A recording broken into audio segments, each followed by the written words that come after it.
लो मेरे संगियो ते बेलियो माशाअल्लाह सर्दियों की पहली बारिश का आगाज़ हो चुका जी। VIP किस्म का माशाअल्लाह।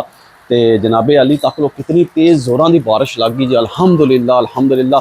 हूँ सारिया बीमारियां परेशानियां दूर हो जाएगियां, जानवरों वास्ते भी इंसानों वास्ते भी, हर चीज़ वास्ते माशाअल्लाह। सर्दी की पहली बारिश जी ना, अगे सुक्की सर्दी पै रही सी, तुहानूं इस चीज़ का अंदाज़ा होएगा।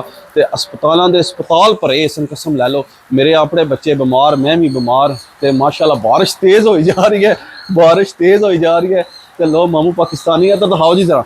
मामू पाकिस्तानी बारिश के इंजॉय कर रहा, सिर्फ तुहाडी खातर, बीमार भावें हो जाए पर तुहाडी खातर कि मैं खुश हाँ उस मालक ने अपनी रहमत बरसाई है। अल्हम्दुलिल्लाह अल्हम्दुलिल्लाह। इस बारिश की सानू बड़ी ज़रूरत सी, बड़ी ज़रूरत सी। मौला तेरा शुक्र अल्हम्दुलिल्लाह, शुक्र अल्हम्दुलिल्लाह। तो माशाअल्लाह जी हूँ सारा कुछ बेहतरीन हो जाएगा अल्हम्दुलिल्लाह, जैगो मैगो हो जाएगा सारा। तो बाकी तुहानू वीडियो पसंद आए लाइक करो तो शेयर करो जनाब, क्योंकि सर्दियों की हूँ जी सर्दी पवेगी ना दबा के पवेगी, पर हूँ सुक्की सर्दी नहीं रह लगी।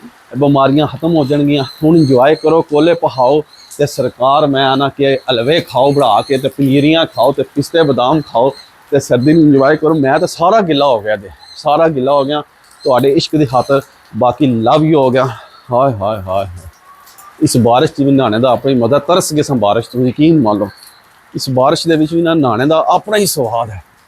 वाह वाह सुबहान अल्लाह, माशाअल्लाह माशाअल्लाह। लव यू हो गया।